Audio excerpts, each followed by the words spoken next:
রাজধানীর মৌচাকে ডাক্তার সিরাজুল ইসলাম মেডিকেলের পার্কিংয়ের গাড়ি থেকে উদ্ধার হওয়া দুই মরদেহ ঘিরে কৌতূহল যেন বাড়ছেই। হাসপাতালটির এক সিকিউরিটি সুপারভাইজারের মতে, প্রবেশের সময় গাড়িতে তিনি চালক ব্যতীত কাউকেই দেখতে পাননি, কিন্তু সেই গাড়ির যাত্রীর আসন থেকেই দুই মরদেহ উদ্ধার করেছে পুলিশ।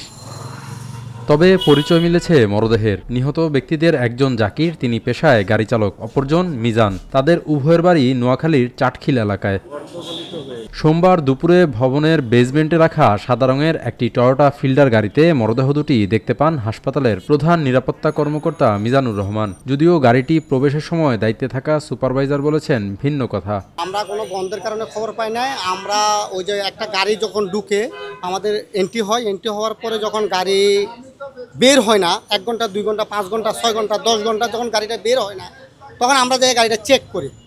অনেক সময় যাই চেক করি যে গাড়ি আছে, ওকে ফাইন, গাড়ি থাক, অসুবিধে কি, পেশেন্ট তো রিলিজ হলে নিয়ে যাবে। যখন গাড়ি বের হচ্ছে না, 12 ঘন্টা বের হয়ে গেল, তখন যাই দেখতেছি ওই লুগি ওখানে এখন 2 জন লোক শুয়ে আছে।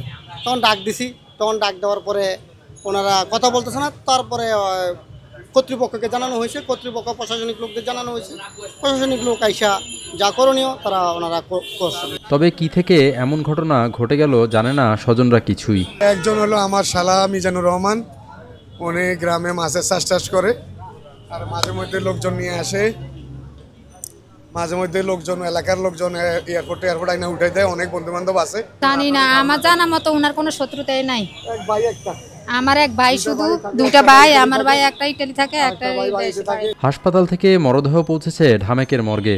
ময়নাতদন্ত শেষে নিশ্চিত হবে মৃত্যুর কারণ। তবে এর আগে এই জোড়া লাশ নিয়ে যেন কৌতূহল থামার নয়। আবির শিকদার, সদ্য সংবাদ।